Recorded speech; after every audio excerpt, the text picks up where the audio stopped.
Bienvenue à Rouge et Or Express. Le basketball retient l'attention en début d'émission cette semaine puisqu'on a encore une fois vécu un grand moment d'émotion vendredi dernier au PEPS. L'équipe féminine a pris les devants 4-3 pendant 17 secondes en début de match avant de voir les citadins prendre le contrôle jusqu'à la toute fin, ou presque. Le Rouge et Or a réussi à effacer une avance de 12 points de l'UQAM et sur sa dernière possession de ballon du match, la magie a opéré. C'est réussi par 2 points. Tout est sur cette action. 9 secondes, 8. Oh, un 3 points de Claudia Aymon. Oh! C'est réussi! Oh mon Dieu! Oh mon Dieu! Comment on se sent quand on doit c'était assez le fun. Donc il n'y a pas de sentiment là, pour décrire ça, mais un peu de fierté, puis non, c'est le fun. On était 5 à l'extérieur, il y avait 5 filles qui pouvaient scorer ce basket-là à la fin. Gab Girard, elle a tiré 5 filles sur elle. J'ai juste eu la balle, j'ai juste lancé. Fait que c'est pas mal Gab là, qui a fait tout le travail. J'ai juste mis la chatte dedans. Ils n'ont jamais lâché. J'ai jamais perçu dans leur visage qu'ils ne croyaient plus. Puis ça, c'est le fun à voir parce que c'est un groupe qui commence à carburer au défi puis qui commence à pas haïr ça, là, à être dans cette situation-là. Puis ça, c'est très le fun pour les entraîneurs. Le Rouge et Or, qui a ainsi signé une 9e victoire consécutive, n'a toujours pas perdu cette saison à domicile en 7 sorties. Les hommes tentaient pour leur part de bâtir sur leur victoire de la semaine dernière qui mettait un terme à une vilaine séquence de 7 revers de suite. Auteur de 19 points dans le dernier match, la recrue Joël Mwamba a une fois de plus pris les choses en main contre les citadins avec un double-double, 17 points et 10 rebonds. Laval a résisté aux assauts de l'UQAM revenu dans le match pour se sauver avec la victoire, sa deuxième de suite par la marque de 73-62. Après la rencontre, Joël Mwamba a parlé de sa progression cette saison. Je vois comme si c'était un processus qu'il fallait que je passe. Au début, c'était sûr qu'il fallait que je m'introduise, connaître le système. Puis tout, maintenant que je suis plus à l'aise, je peux mieux, je peux aider l'équipe à mieux performer et être plus présent sur le jeu. Ce soir, je pense que c'est nous, quand on les a montré comment on joue, on a mis beaucoup de pression. On a mis en contre-attaque. On était toujours en train de courir. Ils ne pouvaient pas courir avec nous, donc je trouve que c'est ça qui nous a beaucoup aidé. Volleyball féminin, tout se décidait ce week-end pour le Rouge et Or qui se mesurait 2 jours de suite aux GGs d'Ottawa. Les deux clubs luttaient pour une place en série au sein du classement ultra serré du RSEQ. Laval a choisi un bon moment pour aligner les solides performances. D'abord, samedi soir, après avoir échappé le premier set, la troupe d'Olivier Caron a remporté les 3 suivants pour assurer du coup sa place en série d'après-saison. Maude Chapelot a mené la charge avec 21 attaques marquantes dans la victoire. Et l'attaquante recrue a connu un autre fort match le lendemain avec 19 autres réussites. Ottawa devait gagner pour accéder aux séries, tandis qu'une défaite du Rouge et Or les aurait relégués au 4e rang. Laval a plutôt gagné le duel en 4 manches pour compléter la saison régulière au 2e rang provincial. Le message, c'est qu'on s'est dit au début du match que peu importe ce qu'on avait fait hier, c'était du passé, puis ils n'allaient pas nous donner le match parce que, dans le fond, eux, ils avaient vraiment besoin de la victoire d'aujourd'hui pour avoir une plus grande chance de passer. Fait qu'on s'est dit, on oublie hier, puis il faut tout leur donner de la même énergie qu'hier soir. Puis je pense que c'est ça qu'on a fait, on n'a pas donné beaucoup de séquences. De leur côté, les hommes complétaient leur saison régulière à Sherbrooke vendredi. Un match sans véritable signification au classement puisque Laval était déjà assuré de terminer au premier rang du RSEQ.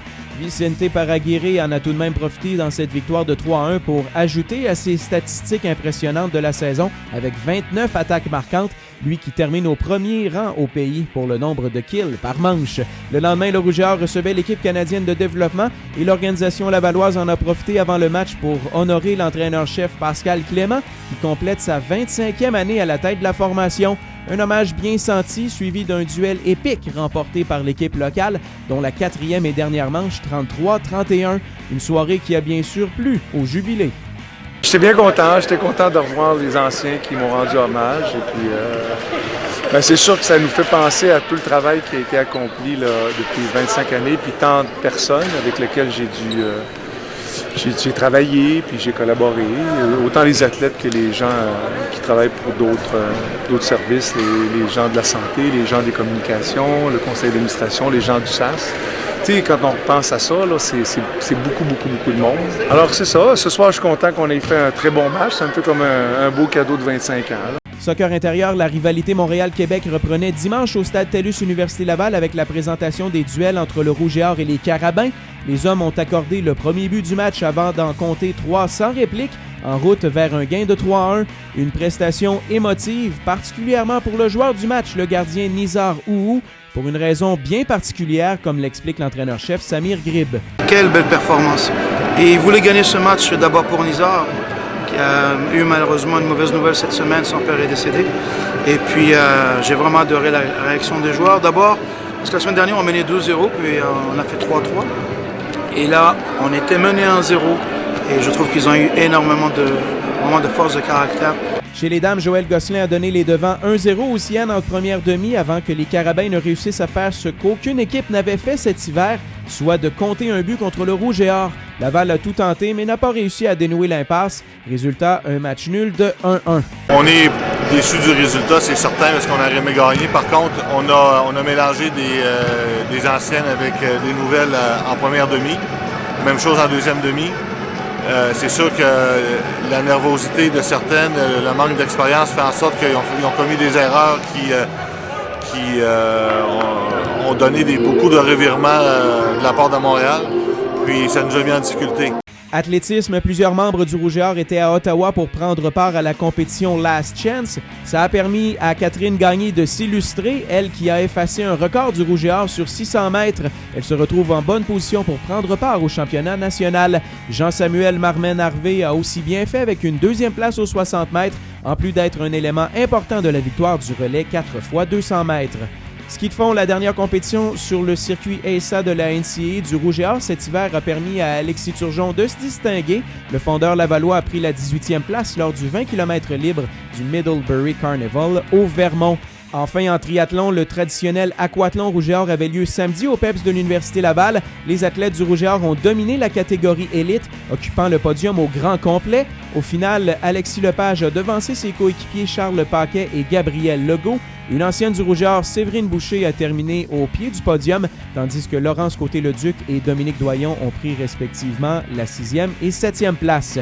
Maud Chapelot et Joël Mouamba sont nos étudiants athlètes le groupe Sport Interplus de la semaine. Chapelot a aidé les volleyeuses lavalloises à triompher 2 fois contre Ottawa pour assurer leur 2e rang du RSEQ avec 40 attaques marquantes, tandis que Mouamba a été dominant sous le panier avec 17 points et 10 rebonds dans un gain qui a officialisé la place en série des basketteurs du Rouge et Or. Ça complète pour aujourd'hui. On se donne rendez-vous lundi pour le prochain Rouge et Or Express.